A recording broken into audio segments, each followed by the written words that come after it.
ఇదే బాబా రావడం. ఈ కుక్కని నరికి పోగులేసేయాలమ్మా. మావా ఆదిమూర్తి, జీవహింస మహాపాపం. నీ కుక్క? నా కుక్క కాదు, అది ఇంటి కుక్క. దొంగ అనేవాడు ఎవడు ఇంటికి వచ్చినా అరవడం దాని డ్యూటీ, అందుకే అరిచింది. ఏంటయ్యా మాటలు?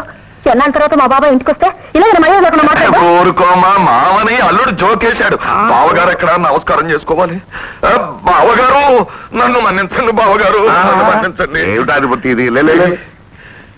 ఈ జైలు జీవితం గడిపినా నేను చేసిన పాపానికి ప్రాయశ్చిత్తం లేదు. ఆ చెప్పుతో 4 దెబ్బలు వేయండి. తప్పు బావా, ఏమిటిది? జైల్లో దేవుణ్ణి ఒక్కటే కోరుకునేవాడిని.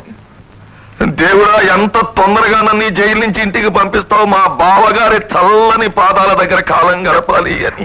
ఆదిమూర్తి, చేసిన పాపానికి ప్రాయశ్చిత్తంగా జైలు శిక్ష అనిపించొచ్చావు, చాలా సంతోషం. ఇక నుంచి నువ్వు మా మనిషితో సమానం. ఈ క్షణం నుంచి నువ్వు మాతోనే ఉండు. బావగారు ధన్యుణ్ణి.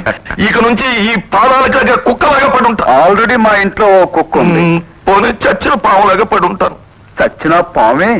జోకు. ఊరుకోరా, నువ్వు మరి ఇదిగా మాట్లాడతావు. ఇక నుంచి ఆదిమూర్తిని గౌరవించాల్సిన బాధ్యత మీ అందరి మీద కూడా ఉంది. అమ్మా అనసూయ, మీ మామగారిని గదిలో తీసుకెళ్లి భోజనం ఏర్పచ్చి. అలాగే నాన్న, రండి మామయ్య. మళ్ళీ దర్శనం చేస్తాను.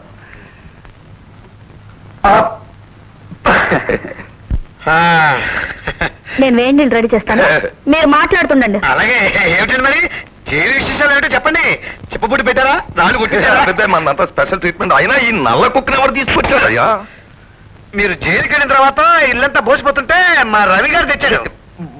జోకేస్తావయ్యా. ఈ చెయ్యి జారింపు ఎప్పుడు అలవాటైంది మీకు? జైల్లో ఉండగానే అలవాటు. మాట్లాడగా కొట్టడం మెదవది నాకు ఇప్పుడు అలవాటైంది. జోకు.